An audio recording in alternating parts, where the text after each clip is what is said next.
It's not round, it's like a cylinder, like a tin can. And the owl's eye, kind of like this shape, he cannot move his eyes in his head because it's stuck in the socket. It's like a little telescope. It really is, okay? And when he wants to look at something, he's got to turn his whole head, you know. I mean, if he's looking at you, he's looking at you, okay? Well, the owl's eyeball is cylinder-shaped. Just about every other bird has a round eyeball, spherical shape, so he can roll it around in his head like you can. So I said in my question, I said, how did the owl get a cylinder-shaped eye from a spherical-shaped eye? And how did it see in the meantime as it was evolving from round to cylinder-shaped? And where's the fossil evidence of this happening? Now, that question never came up. Actually, I got to thinking by the end of the debate, none of my questions came up. I don't know where they put them, but they didn't make it they were gone. But woodpecker's tongue is amazing, okay? He can poke his tongue down, and first he pecks a hole in the tree. He listens for the bug crawling around in there, pecks a little hole in the bark, shoves his tongue down there, and then spears it and pulls it back in his mouth. He's got little barbs on the end of his tongue. One guy said, oh, my mother-in-law does too. The woodpecker has a special fluid around his brain. While he's beating on that tree, his brain is not bouncing around on the inside of his skull. He's got this special shock-absorbing fluid. How did that evolve? I mean, how did the first woodpecker learn to bang a hole in the tree and stick its tongue down and grab a bug? I mean, how did they learn that? Oh, well, see, Hovind, it all evolved from an amoeba. I'm sorry, that's stupid. I'm not going to buy that, okay? The beaver is an amazing animal. It has special feet. It has teeth that wear off on the inside. Did you know, if you look at, you can see them in our museum tomorrow. We got a beaver skull. The outside of the tooth is really hard enamel. The inside is softer pulp. Every time he chews, it's constantly breaking off the inside of his teeth, which keeps the tooth sharp. Self-sharpening teeth. Where did that evolve from? Oh, see, it came from an amoeba. I'm sorry. That's stupid, okay? The Pacific golden plover goes to Alaska, lays its eggs, puts on 70 grams of fat, then flies 88 hours nonstop to Hawaii. The problem is they burn 1 gram of fat per hour. They couldn't possibly fly there by themselves. They have to fly in a V formation because the lead bird, like the geese, do the same thing. The lead bird has to use 1 gram per hour, but all the rest of them get a little savings because they're flying in the wake turbulence. It provides extra lift. So they can fly 88 hours to Hawaii on 70 grams of fat, burning 1 gram per hour. Incredible. And then they lay the eggs, hatch the babies, raise them up to a certain size. Mom and dad take off for Hawaii. Great idea, by the way. They leave the kids behind. 2 weeks later, the babies fly to Hawaii. They have never been to Hawaii. How do they know how to get there? Well, see, they all evolved from amoeba, you know, about 4 billion years. That's just stupid. I'm sorry. There's just not a good way to say it. You know, the dragonfly is incredible. They have the best eyes of any insect in the world. They have 30,000 lenses on their eye. They can see almost all directions at the same time. How their brain figures out what to do with all that information, I don't know. Some people say, I wish I had eyes on the back of my head. Do you realize how complicated life would become?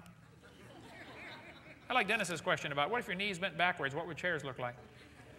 That's a strange thought, you know.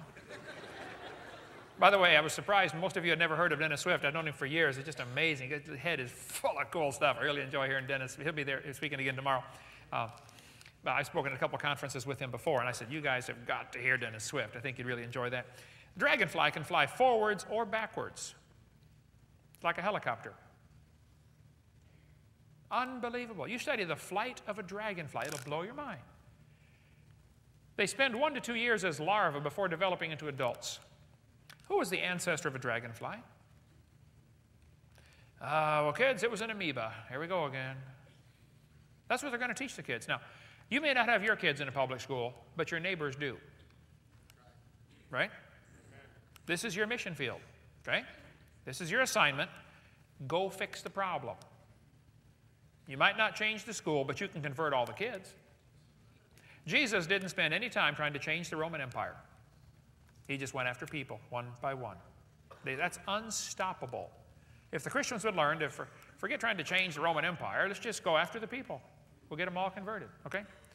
Some amazing videos we offered, amazing creatures, incredible creatures that defy evolution. There's now a third one, 1, 2, and 3. They're on our table out there if you want to get those. By the way, I've been trying to get the author of these amazing creature series to come speak at our boot camp. He's a good friend of mine, and I believe is going to come to the next one. So pray for that. If we can get Job Martin to come, maybe one of the speakers at the next one. Textbooks tell your kids, 18 or 20 billion years ago, there was a big bang where nothing exploded. It was in a dot much smaller than a period on a page, and it exploded. That's stupid. Whole universe squeezed in a dot smaller than a period on a page? You couldn't squeeze a Volkswagen into a dot smaller than a period on a page, let alone the whole universe. Then it all exploded. Big bang. Now that's dumb. Where did time, space, matter come from? Who's ever seen a big bang create anything? We had a couple big bangs over in Hiroshima and Nagasaki. Didn't create nothing over there, did it? Big bangs don't create orderly universes. It's stupid. But the humanists believe the universe is self-existing and not created. You see this complex universe and don't believe there was a creator? Well, the second law of thermodynamics says everything gets worse. If you leave things alone for a while, they get worse. Nothing gets better with time. Things devolve. Humanists think the universe is self-existing and not created.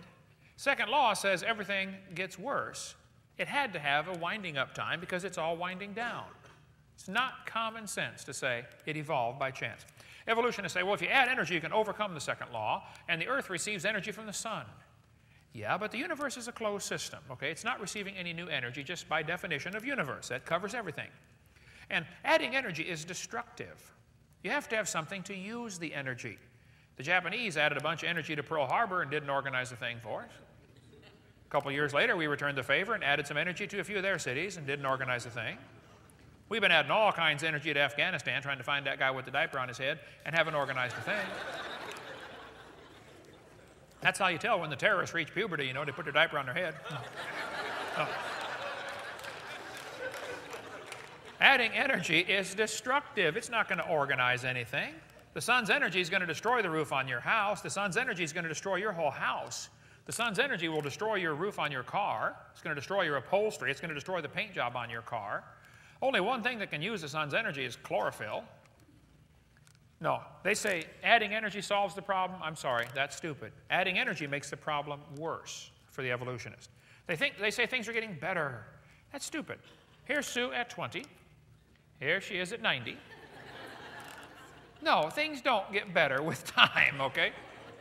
This one says nothing really means nothing. Now that's stupid. Okay. Not only matter and energy would disappear, but also space and time. However, physicists theorize that from the state of nothingness, the universe began in a gigantic explosion. What? Can you believe they cut down a tree to print that? I mean, come on, where's Al Gore when you really need him, huh? That's what I want to know. That's stupid, okay? Nothing means nothing. Discover magazine. Where did everything come from? Oh, here we go, boys and girls. The universe burst into something from absolutely nothing. Zero, nada. As it got bigger, it became filled with even more stuff that came from absolutely nowhere. How is that possible? Ask Alan Guth. His theory will explain everything. That's stupid, okay? Real stupid. Everything came from just nothing. Yep. The observable universe could have evolved from an infinitesimal region. Yep, we all came from a dot, boys and girls. It's then tempting to speculate that we go one step further back and speculate